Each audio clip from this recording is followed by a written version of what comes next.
ladies and gentlemen. Welcome to Live at the Apollo. Are you in good form? Fantastic. Huge crowd here, ladies and gentlemen. It's a particular pleasure for me back on the stage here at the Apollo.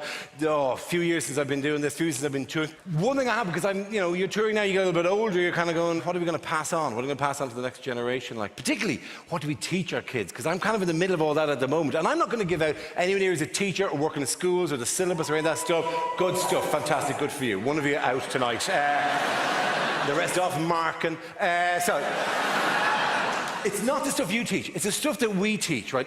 I just find it bizarre. The preschool syllabus, the stuff that as parents you're supposed to drum into a kid's head, the stuff from 0 to 3, the stuff that presumably we as a society have decided is the fundamental, the bedrock information that we've got to drum into these. That syllabus is unevolved. The amount of effort I put in to teaching animal noises, and pairing the same farm animal to the same farm animal noise to two children who live in the middle of London, and in no stage is a cow going to wander randomly into the house and then go, oh my God, a cow, bah. It means you go, you fucking Egypt. It's a cow. We've been training for this situation for years now.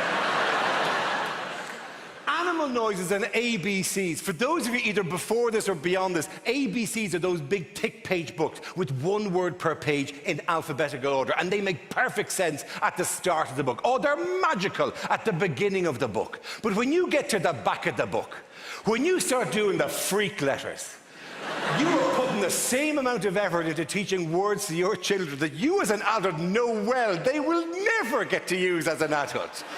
Xylophone. The hours you spend look at the xylophone, look at the xylophone. Hardly a day goes by as an adult where somebody doesn't go up going, Dara, have you got your xylophone on you? I left my xylophone behind in a bus, and I've got a major xylophone-based event coming up this evening. Someday I would like to meet a professional xylophone player, just to go, how did you get into the xylophone? In the off chance that they'll go, well, in my house, when I was growing up, the xylophone was just as important as apple, ball, or cat. And I'll go, and is your sister a xylophone player? No, she's an X-ray technician. Because they're the only two words you can use. You can only use xylophone and X. You cannot use the third word beginning with X. What is the third word beginning with X? Xenophobia. Well done, chap. Very good.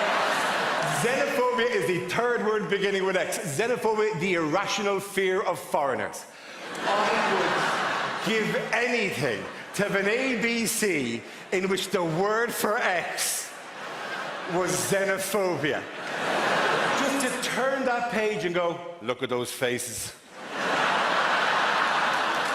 They're different, aren't they, those faces? How does that make you feel inside? You're not sure how it makes you feel inside. You don't know what they want. They want your job.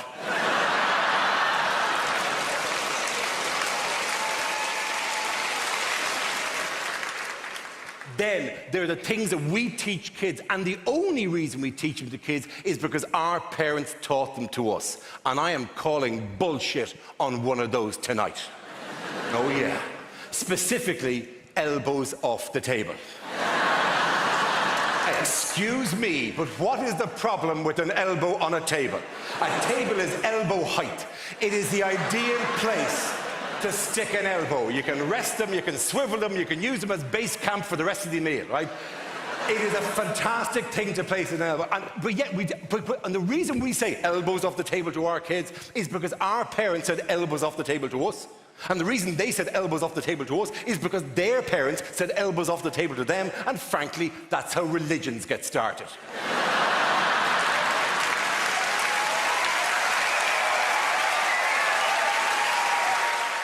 Hi, this is Dara Ó Briain. This is my YouTube channel, so subscribe and like to get more funny clips.